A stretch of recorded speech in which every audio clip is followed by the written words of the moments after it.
نحمده ونصلي على رسوله الكريم اما بعد فاعوذ بالله من الشيطان الرجيم بسم الله الرحمن الرحيم رب اشرح لي صدري ويسر لي امري واحلل عقدة من لساني يفقهوا قولي آمين اللهم صل على سيدنا ومولانا محمد وعلى آل سيدنا ومولانا محمد وبارک وسلم۔ یوٹیوب چینل بزم فاطمہ مال قرآن ہے یہ۔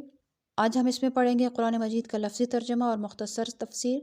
سورہ بقرہ کی آیت نمبر 180 سے ابتدا کریں گے۔ اعوذ باللہ من الشیطان الرجیم، پناہ مانگتی ہوں اللہ کے ساتھ شیطان مردود سے۔ بسم اللہ الرحمن الرحیم، اللہ کے نام کے ساتھ شروع جو بڑا مہربان نہایت رحم فرمانے والا ہے۔ کتبہ فرض کر دیا گیا ہے، علیکم تم پر، اذا جب، خدرہ حاضر ہو یا قریب آ جائے، احدہ کسی ایک کو، کم تم میں سے، موت، ان بشرطے کہ اس نے ترکہ چھوڑا ہو، خیرہ کچھ مال، وصیتو تو وہ وصیت کرے، للوالدین اپنے ماں باپ کے لیے، والاقربین اور قریبی رشتہ داروں کے لیے، بالمعروف انصاف کے ساتھ یا دستور کے مطابق، حقاً ایسا کرنا ضروری ہے، علی المتقین پرہیزگاروں پر۔ ان آیات کریمہ سے عرب کے ایک اور جاہلانہ رواج میں اصلاح فرما دی۔ اہل عرب کا یہ دستور تھا کہ مرتے وقت اپنے مال کی وصیت ایسے لوگوں کے نام کر جاتے جن سے ان کا دور کا بھی کوئی واسطہ نہ ہوتا، اور اپنے زوم باطل میں اسے وہ سخاوت سے تعبیر کرتے، اور اگر کوئی شخص وصیت کیے بغیر مر جاتا تو وراثت صرف اولاد اور بیوی میں بٹ کر رہ جاتی، والدین اور دوسرے رشتہ دار بالکل ہی محروم رہتے۔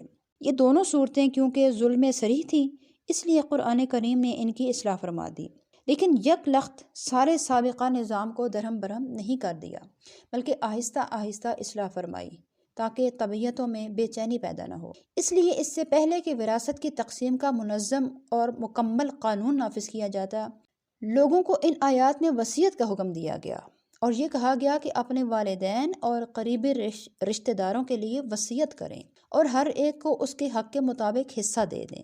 لیکن اتنے اہم کام کو عوام کی مرضی اور صرف ان کے رحم و کرم پر چھوڑا نہیں جا سکتا تھا، اس لیے کچھ مدت کے بعد سورہ نساء میں وراثت کے احکام بالتفصیل بیان فرما دیے۔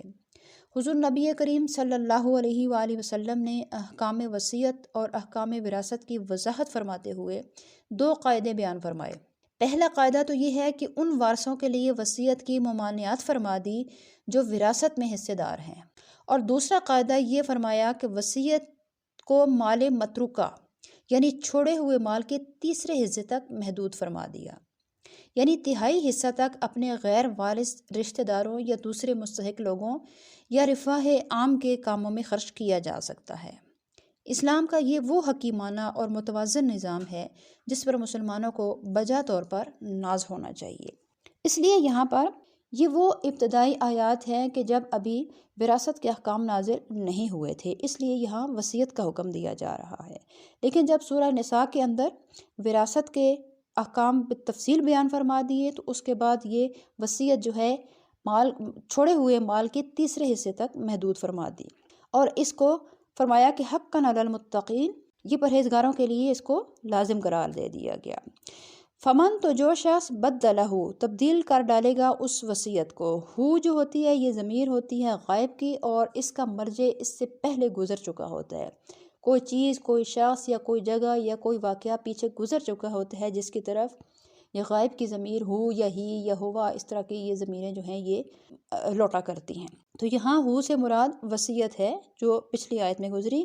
فمن جو شخص بدلہ تبدیل کر دے گا اس وصیت کو، بعد ما اس کے سمعہ کہ اس کو وہ سن چکا ہے، اس وصیت کو سن لینے کے بعد اگر کوئی اس کو تبدیل کرتا ہے، اس میں کوئی تبدیلی کرتا ہے اپنی طرف سے، فإنما تو یقیناً اسمہ اس کا گناہ، علی الذین ان لوگوں پر ہوگا، یبدلونہ جو اس وصیت کو تبدیل کریں گے، تو اس کی تبدیلی کا بھی گناہ ہوا۔ ان اللہ بے شک اللہ تعالیٰ سمیع سب کچھ سنتا ہے، علیم جاننے والا ہے، کہ اگر تم میں سے کوئی اس کو تبدیل کرنا چاہتا ہے تو اللہ تعالیٰ سنتا ہے اور جانتا ہے۔ فمن تو جسے خافا خوف ہو یا اندیشہ ہو، مم موسن وصیت کرنے والے سے، جنفن کسی طرف داری کا، او یا اسمن کسی گناہ کا، فاصلح تو وہ صلح کرا دے، بینہم ان کے درمیان، فلا اسم تو کوئی گناہ نہیں، علیہ اس پر، ان اللہ بے شک اللہ تعالیٰ غفور بہت مغفرت فرمانے والا، رحیم ہمیشہ رحم فرمانے والا ہے۔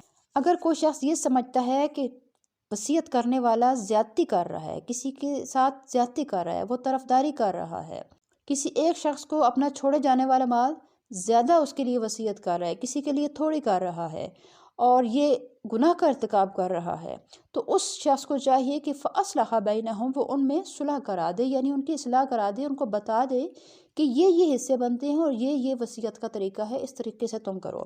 فَلَا إِثْمَ عَلَيْهِ، تو اس شخص پر جو ان کے درمیان صلح کراتا ہے اس پر کوئی گناہ، کوئی حرج نہیں ہے۔ ان اللہ غفور الرحیم، بے شک اللہ تعالیٰ بڑا مہربانی فرمانے والا اور مغفرت فرمانے والا ہے۔ ہمارا آج کا سبق ختم ہوا۔ ہمارے اس چینل کے اوپر فقہی سوال و جوابات کا سلسلہ بھی جاری ہے۔ اگر آپ کے ذہن میں کوئی فقہی مسئلہ سوال ہے تو کمنٹ میں لکھیے۔ اس کے علاوہ مجرب وظائف کا سلسلہ بھی شروع ہو چکا ہے۔ اگر کسی کو جائز مقصد کے لیے کوئی وظیفہ چاہیے ہو تو وہ بھی کمنٹ میں لکھیے۔ انشاءاللہ تعالیٰ آپ کو قرآن و سنت کی روشنی میں جواب دیے جائیں گے۔ دعا ہے کہ اللہ تعالیٰ ہمیں قرآن مجید کو پڑھنے کی، اس کو سمجھنے کی اور اس پر عمل کرنے کی توفیق عطا فرمائے، اور اس کو پڑھنے، سمجھنے اور عمل کرنے میں ہمارے لیے آسانیاں پیدا فرمائے۔ آمین۔ السلام علیکم ورحمۃ اللہ وبرکاتہ۔